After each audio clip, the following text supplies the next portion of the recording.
the drums set up the swing section. Let's listen to the swing section.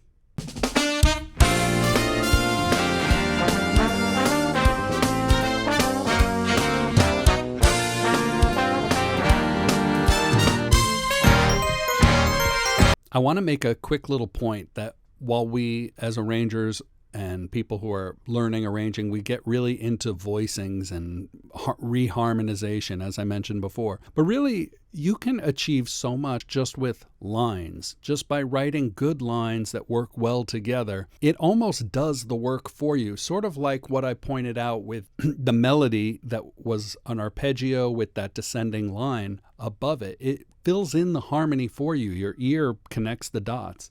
And so my advice is not to always be rushing to harmonizing the horns, because you can get quite a great effect with just lines. And I want you to just hear this.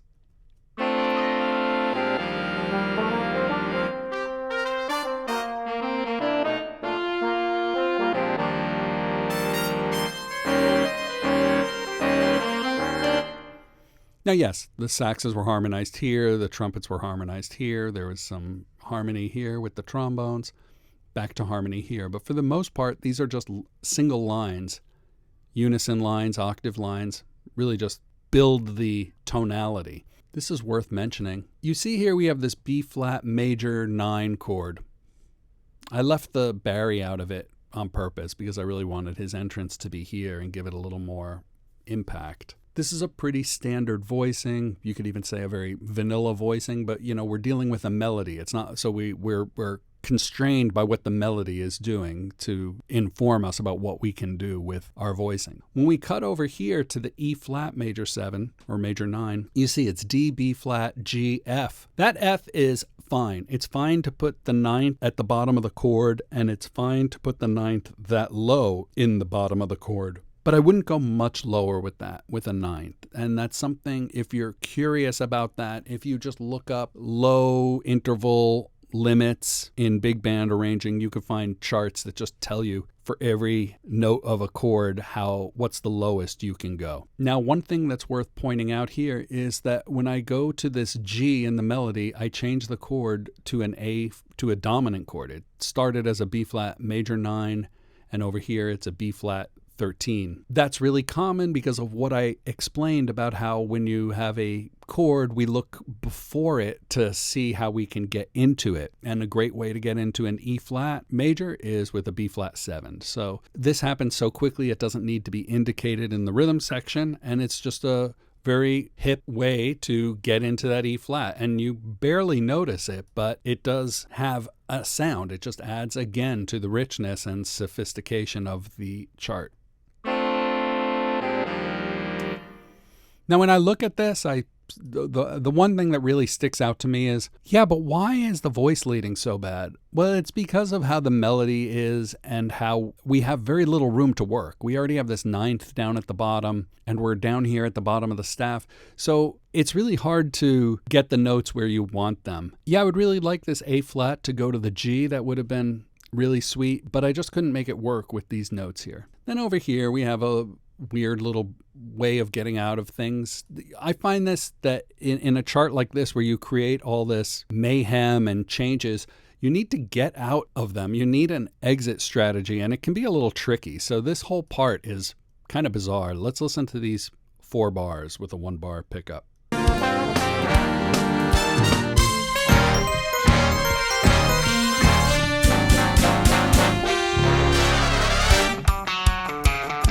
Okay, so you can hear the trumpets are holding out a note. We're just like pounding out these power chords. Look, this is an E flat, and we have a B flat down here in the staff in the trombones. That's very almost like an orchestral voicing that I would use. I don't do this too much in jazz writing, but I definitely do it in orchestral writing. It's very common in orchestras to write a voicing like this, where it's root, 5th, 3rd, 7. Or maybe an octave. I have this little quirky Danny Elfman-esque weirdness going on in the altos. Then we pound out these quarter note triplets over an A7 altered chord. And then we're not really thinking about chords. What we have here is we have this half note interval between the altos and the tenors. And then we hit a bass note of a D flat. And then what you have here is chromatic planing. We have a chord here. It's a G minor 6. The melody comes down chromatically and then back up. And then we have this chord. We have a voiced as a chord. The whole chord moves exactly the same in half steps and back up. You get this little Batman effect. We're back into the intro.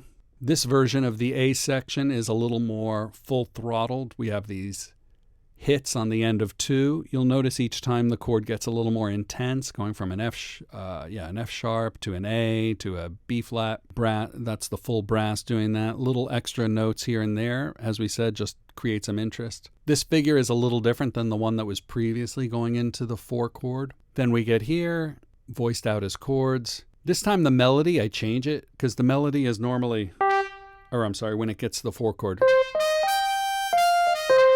But here I go. Again, makes it sound a little more sinister. In one of the earlier versions, we had the trombones doing a little response. This time the saxes are doing it. And again, I have that half step on the top.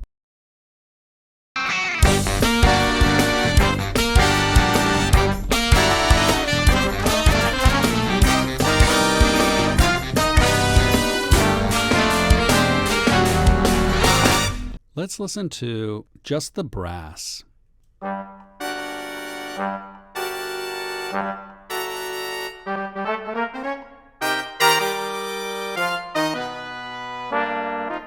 Then we do something fairly interesting here. Again, playing with your expectation. It goes into almost a halftime feel with these chords in odd places, sort of a hemiola effect, going through a bunch of different altered chords before ending on a D.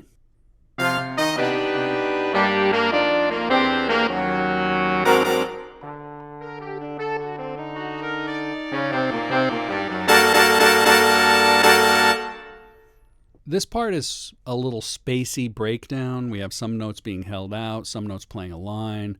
We have a line here with different rhythm before we end up playing these triplets.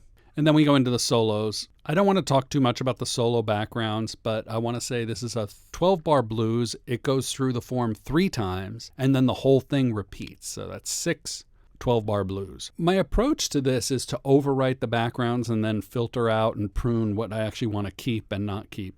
By the time we get here, they're starting to play quite a bit.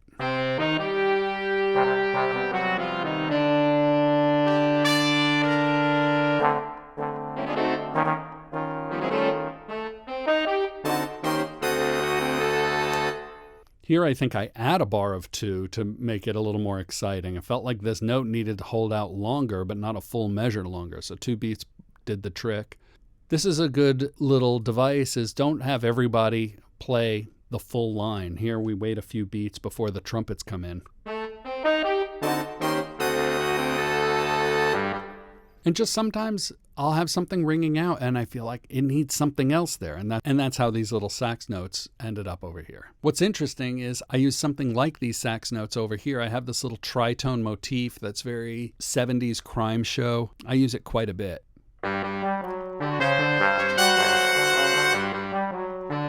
Sort of alluded to with this part over here, these saxes. When I get over here, I do this G minor half step planing in this kind of Gustav Holst, John Williams, Wicked Witch of the West figure. We have these tightly voiced chords here. I can tell you that this is a really tight 4-voice close voicing. And then it's in the trumpets, and then it's doubled an octave below in the trombones. When you want something punchy and fast, that's just a great way to do it. That would work. If the trombones got much lower, it just wouldn't have the punch that's needed. So again, on the turnaround, I do this thing where I go from the D7 to the E flat 7 as a way to get us out of here. Let's just listen to the end of this section.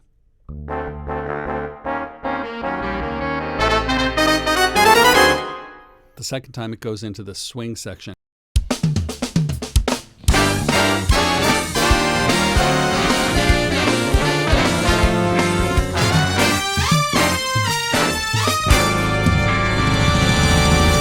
Now in the score analysis pack, I explain this a lot more about what's going on in these few bars, but I can just point out that there's not much reharmonization here because there is a chord every 2 beats and it just works with the melody that I can just use the chords. I don't have to find chords in between that work. But there's a little of that. I go from a G minor 6 to a G minor 7. Then I do half step planing into this F7. And the one thing I'll point out about this is we're sliding into this F7. Normally when you see this half step planing, a lot of times you're going into the strong beat. You could be sliding into the end of 4, but I don't mean that it's the strong beat, meaning the downbeat. The chord has already changed. I just mean you slide into where the chord changes. Now in this case, I actually slide on the beat. So that's a little different. And what you end up with is you end up with this different sound. Like maybe you've heard this where, let's say we're on a C major and we want to slide from the B into the C.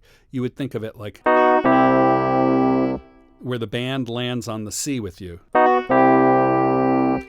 But if you hit the C and then slide into the C, you get a different effect.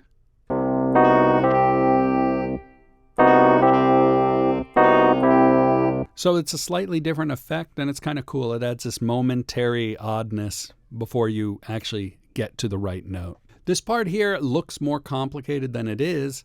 Basically, how I harmonize this is I used a B flat 7. I actually ignored that there was an E flat 7 here. Found my target notes and then just created chromatic lines that got me from one note to the other. This is basically how the players would play it if you just had a squiggly glissando line between the chord tones, but I wanted it to be a little more precise, so I wrote them in as 16th notes, but these lines don't really the lines make sense. The individual lines make sense to the player, but vertically, as chords, they don't really make sense. And you can do that when something's fast. You have to juggle these things. At this tempo, it's more important that it just plays nicely and sings. So we don't have to worry about this vertical harmony, or no one's going to pick up on it. Now we move over to this mysterious interlude part.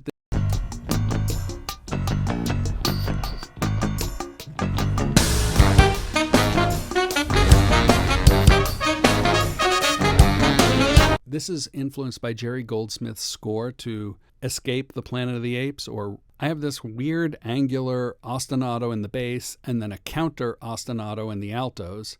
Let me play you one bar of the bass before the altos come in. I'm sorry, when I say one bar, this probably should have been 7/4. That would have been a lot easier for me, but...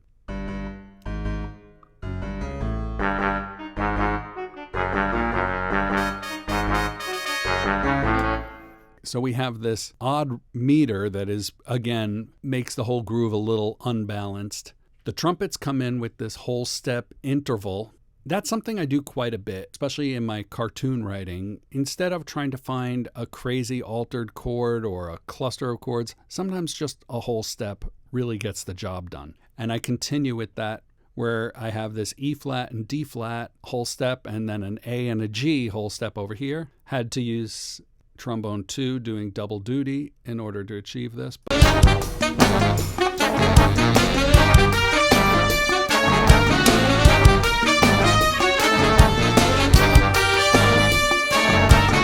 Let's just listen to the bones, these 3 bones, tenor bones.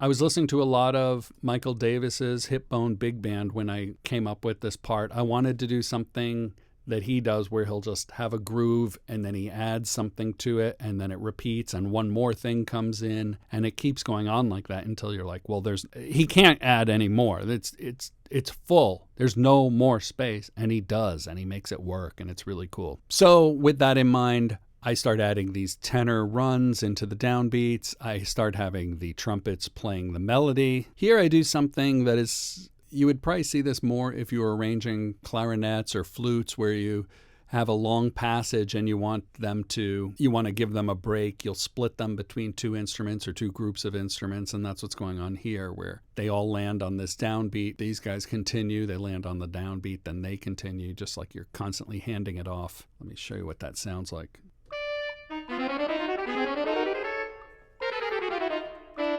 This is more like a technique you would do with clarinets or flutes in an orchestra where you hand the melody back and forth. The only difference is that they are playing apart from each other. They're not necessarily playing the same line. You could see that they're a whole step apart in different places. And actually this whole run here is done a whole step apart. And again, that's very cartoony. We do this big 16th note, sort of jagged rhythm to get us out of it. Okay, now at this point, we need to start wrapping things up. We've gotten to this point. Now we need to release all this tension before going through it again.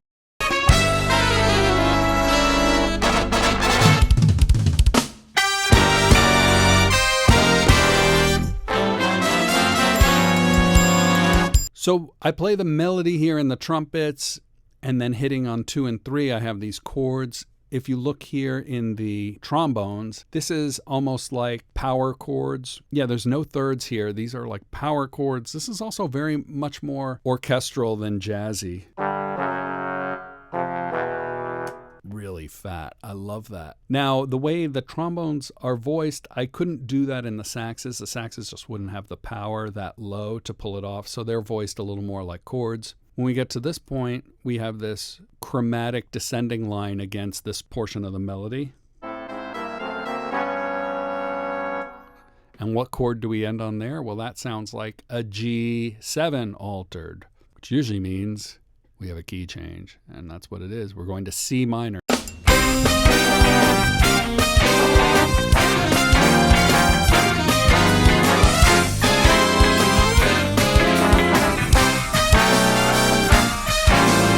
So this time, we're playing this A section one last time. We're kind of taking a little from all the other things, but this time we're in C minor. We changed the chords here. We actually add some chords to just make it sound different. Again, playing with your expectation. We get to the F minor. This is a little interesting. This time when I hammer this chord, I have the E natural, and the D at the top of the voicing. The D, it works with that chord. It could have just as easily been a C as it was over here, but I wanted to get that tighter interval at the top of the voicing for the same reason I did it earlier.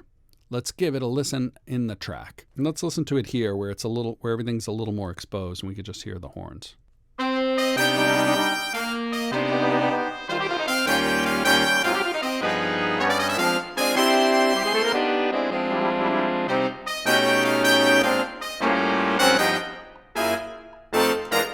Okay, then when we come out of the turnaround, we just start adding chords in this syncopated rhythm. We go from a C minor all the way down to a D. We almost go chromatically down a full octave, just adding chords against this melody. Let's listen to it.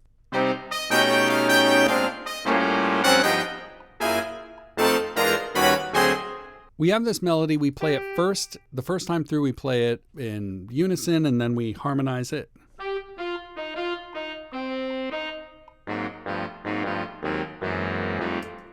The way I harmonized it is a little bit like what I was saying about that B-flat triad against the C minor. I just like to find one chord besides the main chord and then rock back and forth between it. Basically, we're starting on an A-flat 7, going to a G7, and I'm just alternating between those. Here the A7 has an E-flat bass. Then we create a little space by having everyone drop out. Just the trumpets play the melody, and we have this chromatic chord going down. And then we have this grandiose ending.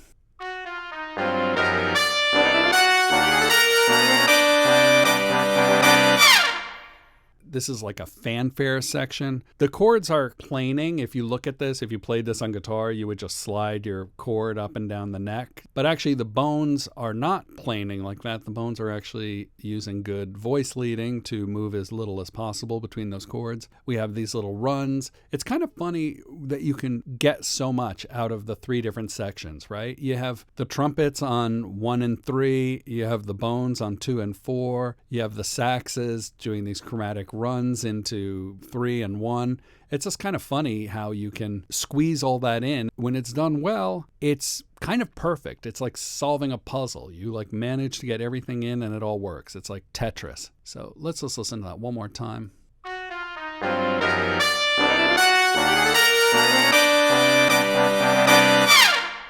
And that wraps it up.